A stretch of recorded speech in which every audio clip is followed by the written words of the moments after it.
السلام عليكم ورحمة الله وبركاته. ازيكم حبايبي؟ عاملين ايه؟ يا رب بخير دايما. النهارده بقى ايه اول حاجة عملتها من النوم؟ طبعا ايه، فطرتهم ونزلت السوق. قلت اجيب شوية حاجات.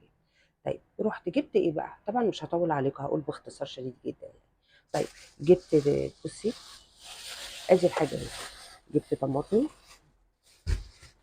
وجبت بروكلي، وجبت ليمون، بنجر، خيار، بصل، طماطم، فلفل الوان. يعني الاساسيات بتاعتنا اللي انا بقول كل اسبوع لازم ابص على التلاجة اشوف ايه ناقص من عندي واكمله بسرعه، لان طبعا ما بستغناش عن الكلام ده خالص، ده الاساسي معايا كل يوم. طيب النهارده بقى قلنا هنعمل غدا ايه. طبعا الحاجه دي يا جماعه ما بتتشالش كده في التلاجة. انا معايا بنت صغيره، فانا لازم بغسل الخضار وارصه في التلاجة بحيث اي حد كبير صغير مد ايده سحب حاجه ياكلها تبقى نضيفه زي الفل. وطبعا بننقع في ميه بخل الاول. طب نشيل الحاجات دي. تعالي اقول لك بقى ايه هفكر اعمل ايه غدا النهارده، او فكرت وقلت هعمله. طيب بصي بقى يا ستي، قلت ايه، رحت للجزار، جبت لي نص مفروم. طب هعمله ايه نص المفروم ده؟ قلت اعمله كفته. طيب ما انا الكفته عندي انواع، في الكفته العاديه اللي بنعملها، في كفته الحاتي. قلت اعملها كفته. ودي صراحه جت في دماغي وانا واقفه، لقيت عنده منجيل. قلت يبقى اعملها ايه، طرب، واشتغلها بالكفته. وهنا بقى ابدا افكر هشويها، هعملها ازاي. على فكره يا جماعه، موضوع الاكل ده ملهوش واحد اتنين تلاته ثابته بيهم، لا. انت كست شاطره انت ممكن تغيري وتبدلي. طب اول حاجه هنعملها ايه؟ تالي اقول لك هنعمل ايه. بصي بقى، هنبدا نعمل الكفته. طبعا يا جماعه معلش صوتي عامل شويه، انا كنت غايبه يومين ثلاثه كده، كان عندي بقى. بصي بقى، طيب هنبدا نعمل الكفته دي. هنعملها ازاي؟ هطلع طبعا انت حسب الكميه، انا جايبه نص لحمه بس، فانا هعمل النص كيلو. اهو بصي، اهو. هتنزليه في الكبه كده، وهي اصلا مفرومه يعني هي ناعمه، بس انا عايزاها ايه. هي بقى القصه كلها في الحته دي. عندك اي حته ضاني سمينه، من عند الجزار تجيبي 100 جرام او 50 جرام، تنزليهم على اللحمه. بصي اهو، قطعيها كده. عايزه اقول لك بقى تديها طعم وتبقى ايه، جميله جدا. بصي اهي كده اهو. وهنيجي بقى نضربهم الاول في الكبه. الجميل هنا يا جماعه ان الكفته دي هتبقى مختلفه تماما حتى في الطعم، طبعا لان لسه احنا هنعملها في المنديل، فهتبقى ايه، جامده. بس تضربيها في الكبه كده لازم كلها تختلط ببعضها، ما تلاقيش السمين ده معاكي خالص.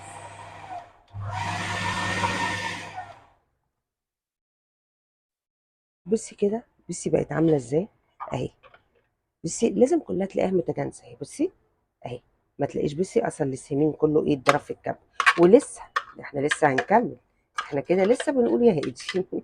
بص بقى كده يا حبايبي. طيب انا كده فرمت اللحمه بتاعتي مع السمين اللي انا جايباه، سواء كان نوع ضاني اي نوع، مش هتقول لا الكفته معاكي. طب بعد كده هنعمل ايه؟ تعالي نعمل بقى الخلطه اللي هنخلطها بيها. طبعا النص ده انا هحط عليه بصلتين حلوين كده اهو، كده اهو. بصي اهو. طبعا انا عايزاها يعني في ناس بتحب حامي، في ناس لا، حسب ما انت بتاكلي بقى. انا هحط قرنين كده حامي حلوين اهو. وهجيب كده قرن بقى بارد. بصي الجمال اهو. بصي بقى هنا، وهضرب دول الاول اهو في نفس الكب، ولا غسلنا ولا عملنا اي حاجه. بصي، وهنضرب ده كده مع بعضه اهو.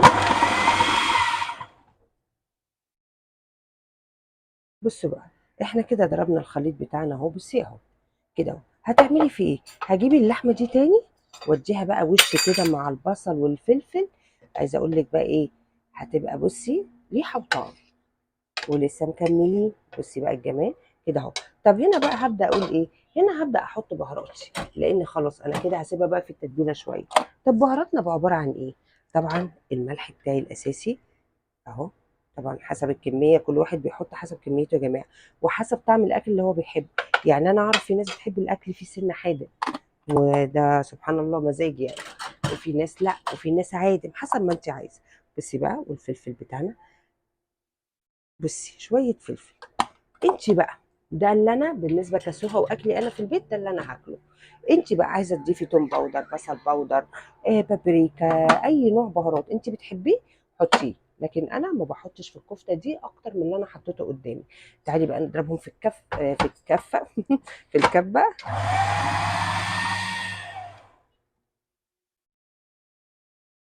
بصي بقى يا حبايبي، بصوا هنا انا اهو ضربتها، بصي كلها في الكبه عامله ازاي اهو. كده انا مش عايزه حاجه اكتر من كده. هبدا بقى اسيب دي. طبعا الجمال كله لو انت عامله دي من بالليل يا جماعه بتبقى طبعا احلى واحلى، وتبيتيها في التلاجة.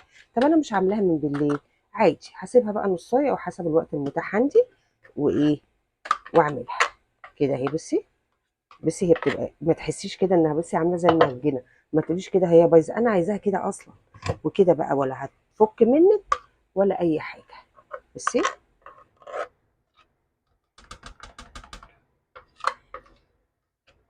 طبعا والمنديل ده يا جماعه عند كل الجزارين، اي جزار انت بتتعاملي معاه قولي له انا عايزه المنديل، وبيبقى متوفر يعني مش حاجه صعبه. بصي بقى كده اهو، اهي كده بقى دي الكميه بتاعتنا. بصي اهي، هنسيبها بقى كده ايه، نص او ساعه حسب الوقت اللي انا ايه عايزه احضر فيه الغدا. هنسيبها كده شويه بقى ونرجع نكمل معاكم. كده حبايبي بقى هنرجع نشتغل معاكم. طبعا ادي الكفته بتاعتنا اهي والمنديل. بصي المنديل انت بتقطعيه زي ما انت عايزه اهو. وطبعا اهي بصي، طبعا قطعته هنا، ده انا هقطع منه تاني اهو. طبعا اهو.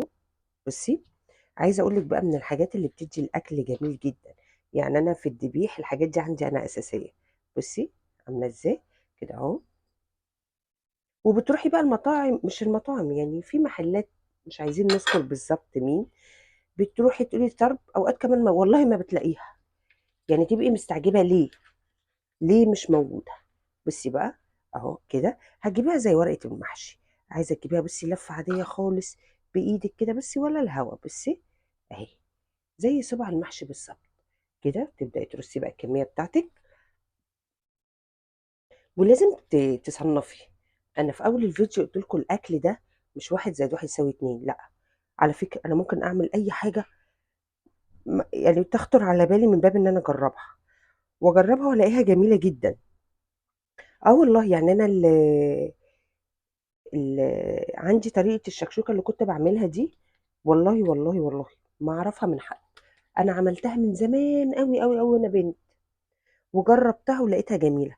بعد كده سمعت بقى اللي يقول لك اللي بالفريك، وفي اللي بتعمليها كانت ماما بقى تقول لي لا ده انا الشكشوكه ماما كانت بتعملها بيضه مصححه. اقول لها ايه ده ماما، تقول لي اه كده، وتحطها في تسبيكه صلصه وتاخديها كده بحالها. والله لحد النهارده انا برضك ما شفتش الطريقه دي عند حد، وما شفتش حد بيعملها. فعشان كده الاكل ملهوش كتالوج يا جماعه، يعني ما تقعديش لا افتكسي، وطول ما انت بتطوري بس مش بتزوديها قوي بقى ونحط بدماغنا لا، يعني الوسط حلو. يعني انا مش اي كفته بحط لها البهارات دي، يعني دي بالذات ملح وفلفل بس. في ناس بتضيف اضافات تانية كتير جدا، مش بيقول لك كل دار ولها مدار، دي حقيقه صدقي الكلام ده.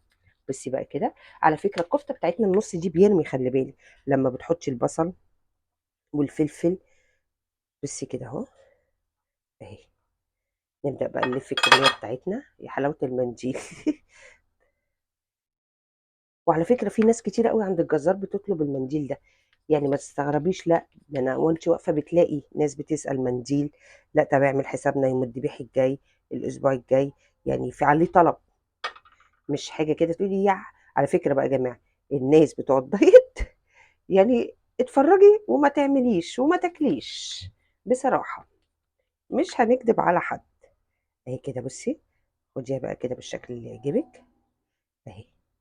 بصي بتبقى عامله ازاي. بصوا بقى يا جماعه، انا خلصت الكميه بتاعتي اهي. وطبعا انا عندي ابن زي اي واحده يقول لها ده تقيل وتقيل عليا وانا عامل دايت، انت هتبوظي الدايت. شلت له منابع صبعه. طيب انا هنا عندي كذا حاجه ممكن اعملها. ممكن اشوي على الجريل، ممكن احط في صينيه وفي الفرن عادي، واعمل لها فحمايه بره واغطيها وتاخد الريحه بتاعت الشوي. وحاجه تانية جت في دماغي، طب من باب ان احنا نبقى يعني يبقى في حاجه جنب المكرونه غموس جنب الكفته، وتبقى اكلها حلو وتاخد الطعم، نعمل عليها من تحت بطاطس وبصل. تعالي اوريكي عامله ازاي. بصي بقى اهي الخضار بتاعنا طبعا معروف، هنركن دي دلوقتي، اركني انت يا حاجه على جنب. بصي بقى هتجيبي الصينيه بتاعتك وهنبدا نقطع الخضار. بصي بقى كده اهو، بصي اي تقطيع، لان كل ده احنا في الاخر بنقلبه. بصي اهي، اهي كده بقى احنا بنقطع اهو طرنشات، وبنعمل اهو كده اهو. بصي بتقطعي البصل كده. طيب نفس الكلام هنجيب البطاطسايه اي قطعيه. بصي انا عشان اخد البطاطس دي اعمل مثلا شويه مكرونه، حاجه جنب الطرب ده يبقى جميل. بصي كده اهو، اهي البصله حاميه قوي.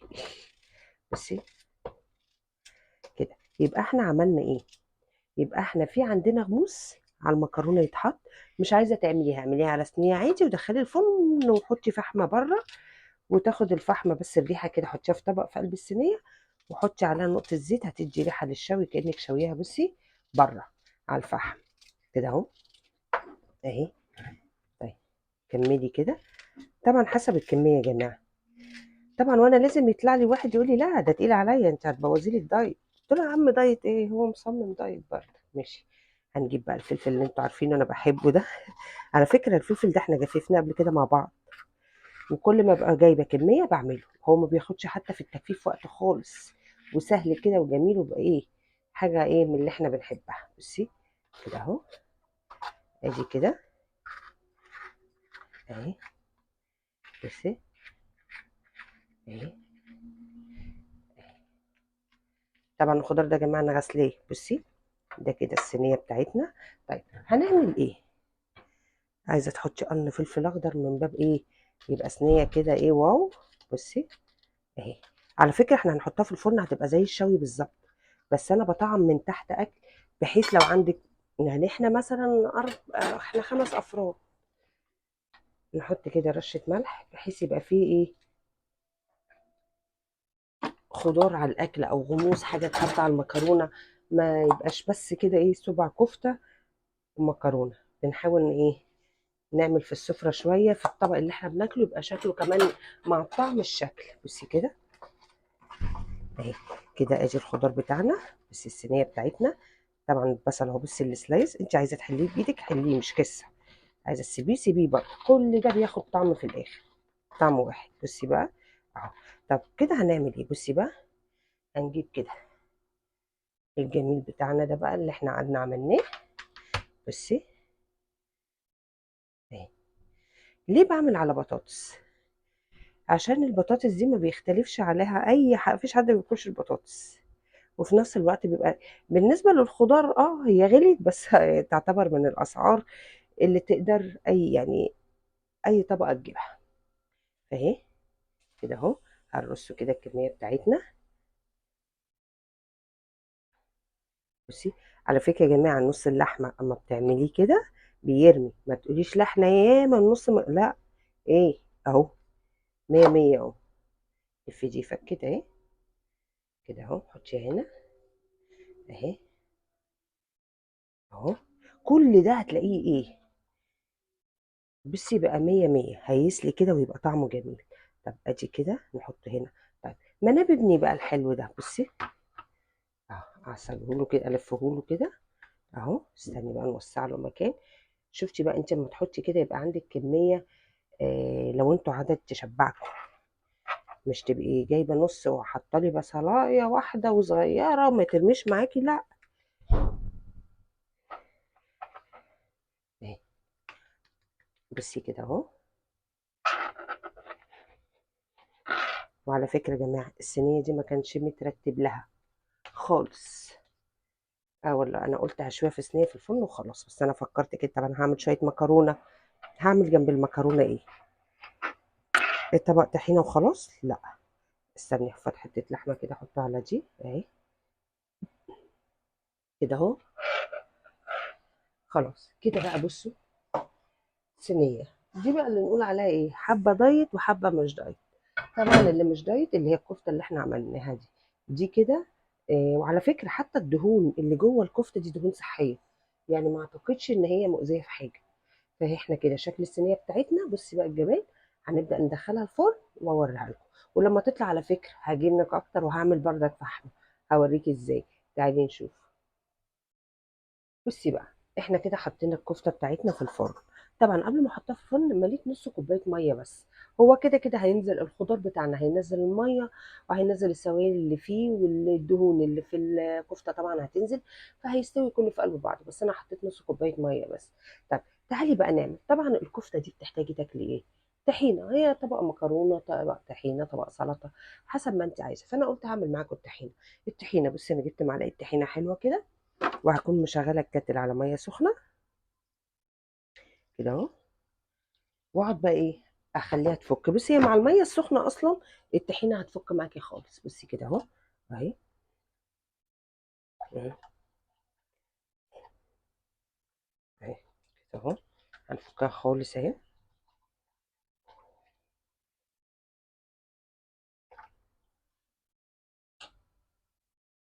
كده. بصي بقى القوام بتاعها اهو. طبعا هي لسه هتتقل معانا مع الخل. طب بعد كده هنعمل ايه؟ هتجيبي كده بصي، يعني مش توم مش كتير، في ناس ما بتحبش عليها توم، حسب ما انت عايزه. خدي كده فص واحد بصي اهي، حسب الكميه اهي. طيب، وطبعا احنا حطينا الملح بتاعنا. هنجيب بقى ايه، نقطع الليمونه اهي، طلع بس البذر منها اهو. بس مش هحطه دلوقتي، هحط الخل الاول عشان اشوف القوام بتاعي عامل ازاي اهو. حطي كده معلقه خل. معلقه الخل بتدي لون، وهتقل معاكي الطحينه. هتدي لون يعني هتفتحها شويه، هتلاقيها مع بس اللون معاكي اهو بيتغير، هتلاقيها بدات تفتحها اكتر كده اهو اهو. طبعا القوام ده بتاعك انت، انت عايزاها متماسكه عن كده بتزودي معلقه طحينه، مش عايزاها كده تمام قوي اهي. بصي كده اهي، بصي القوام هي لسه هتتقل معاكي اهي كده اهو اهي.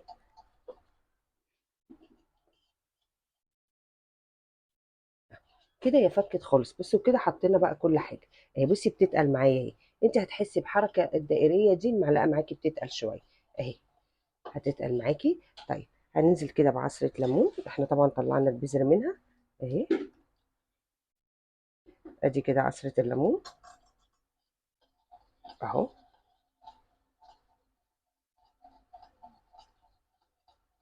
ده بصي القوام اهي، دي لسه هتتقل معاكي، انا بقول القوام حسب ما انت عايزه. بصي بقى كده، بصي انا بحب القوام ده، انت حسب ما انت عايزه. طيب هنعمل ايه؟ انا كده اعتبر خلصت. طبعا حطينا الملح بتاعنا، حطينا الثوم، الليمون، بصي بقى اهو، الخل، بصي كده. ادي كده الطبقين بتوعنا. طيب بعد كده عايزه ايه؟ بعد كده بقى بصي هتجيبي الطبقين دول وتحطي رشه كمون كده اهو اهو كده. انت عايزه تحطي تحطي، مش عايزه خلاص، بس انا بحطها كده بصي اهي. بصي بتاعتنا طبعا، والكفته بتتشوي في الفرن. وهنعمل بقى شويه مكرونه. المكرونه طبعا سهله معروفه، مفيهاش اي حاجه. بصوا يا حبايبي اهي بتاعت طلعت. بصوا الطرب عامل ازاي. بصي اخد، انا مش قادره المسها والله عشان لسه بس سخن. بصي كانك شويها بالظبط، كانك شويها، حطها على جريل، حطها في طاسه لوحدها كده. انا استفدت ان زودت وجبه بالبطاطس تديني طعم، وبالذات يبقى يعني اكل زياده، ما بقاش حد قايم جعان، تبقى الدنيا ماشيه يعني. طيب ازاي بقى هديها ريحه الشوي؟ طبعا بصي هتجيبي فحميه اهي، انا من على النار، وهتجيبي كده نقطه زيت عليها. بصي نقطه صغيره خالص اهي، استني بصي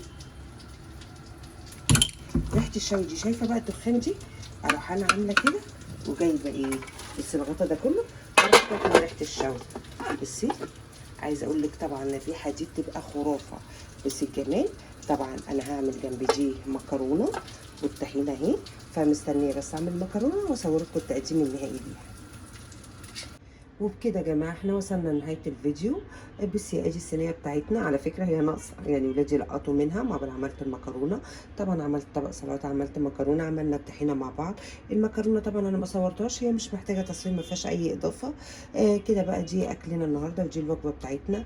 يا رب تعجبكم. على فكره فكره المنديل دي جميله جدا، يا ريت تجربوها. حابه تشوي بره الصينيه على جريلك او في شوايه او بتاع، براحتك جدا.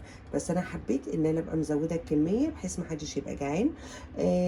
كده بقى يا ريت الفيديو يعجبكم، ما تنسونيش في اللايك وسبسكرايب وفعلي زر الجرس عشان يوصلك كل جديد. ميرسي قوي ليكم، السلام عليكم ورحمة الله وبركاته.